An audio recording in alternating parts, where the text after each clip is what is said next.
The sky replacement command can be useful with blue screen images as well. The trick is that the command is not really designed for hair, and we'll see ways of dealing with hair in the next chapter. But for now, we have this photo from the Dreamstime image library.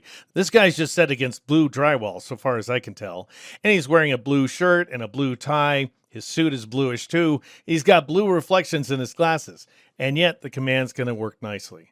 And so you just want to make sure that an image layer is active, at which point, once again, go up to the Edit menu and then choose Sky Replacement. And a moment later, Photoshop will go ahead and replace that background with the selected sky. And notice that it's not leaking into a suit or shirt or tie or even these reflections.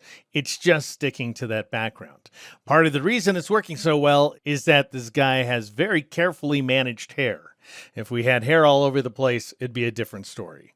All right, I'm going to go ahead and change the sky to this third blue sky right here, which doesn't really make it look like he's outdoors. It makes him look like he's in a children's room, but still we've managed to replace that blue background with a different photographic image, at which point I'll click OK. So I'm not saying this command is always going to work with blue screen images, but as long as you're dealing with the subject with carefully managed hair, you might as well give it a try.